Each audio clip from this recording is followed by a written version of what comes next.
Rasmus, thank you very much for talking to us from Qatar. We saw your video going viral. You were on the streets of Qatar and stopped from live broadcasting. How have things been since then and how are you feeling?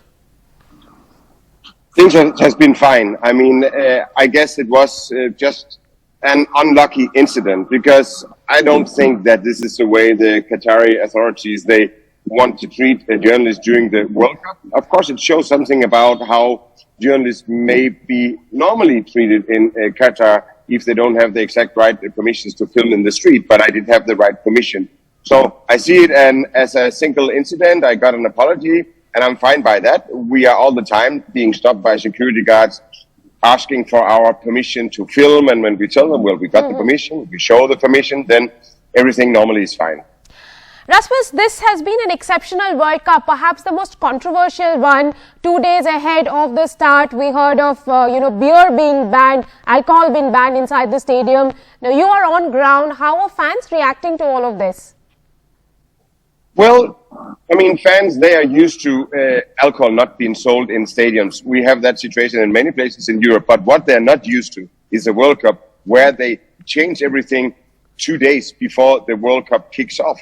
It kicks on. I mean, if you buy a ticket, you have some expectations, and you come to the World Cup, you don't expect things to be changed after they have prepared this for nearly 12 years, and then they change it like 2 days before. That has created some frustration, but I mean, this is also a country with a different culture than we have seen before, hosting a World Cup. So also some people, they might say, well, we have to accept this is a different culture. This is not a place where you can get really, really drunk and shout and scream in the street and things like that. So the buzz is definitely different, but what I also want to understand is, what about the women fans, journalists traveling to Qatar for this World Cup? How safe and secure they feel, given that, there's also a dress code given by the Qatari authorities?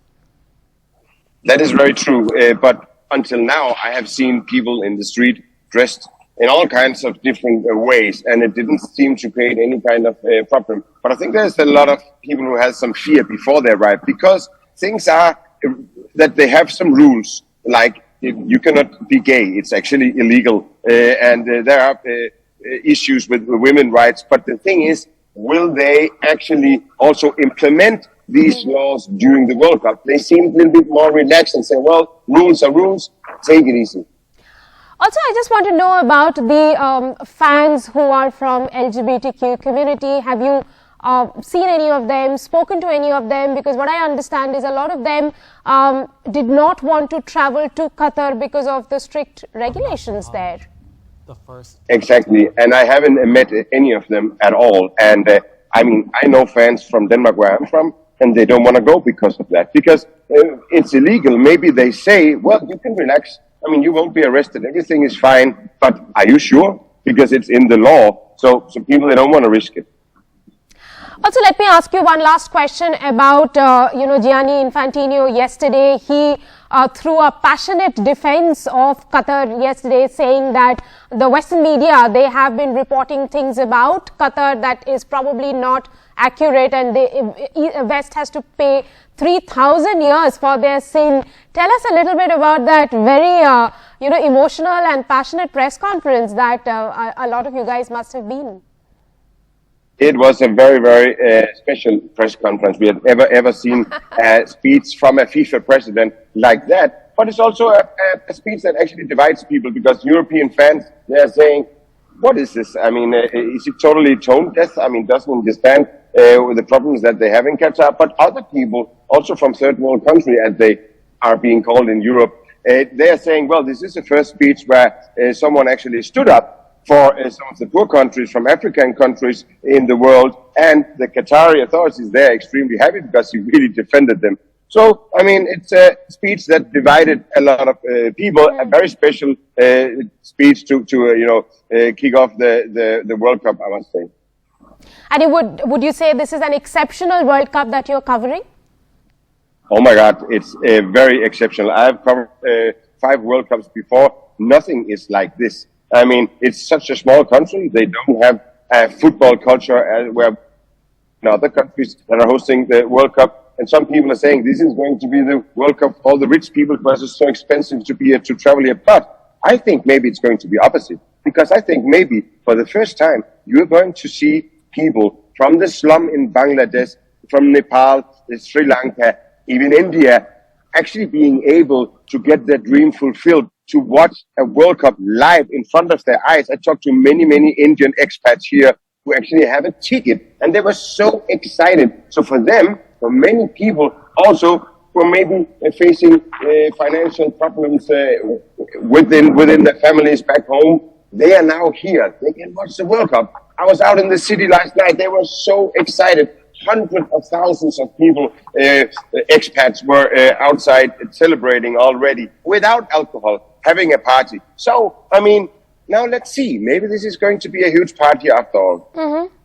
Rasmus, since you spoke about fans from the subcontinent, I'll also have to ask you about these allegations on the Qatari authorities of bringing in fake fans, and probably those fans of teams like Argentina, Brazil and others are from the subcontinent, India, Pakistan, Bangladesh and Sri Lanka. Could you tell us a little bit about this whole allegation and how that they have debunked it? What do you think about these allegations?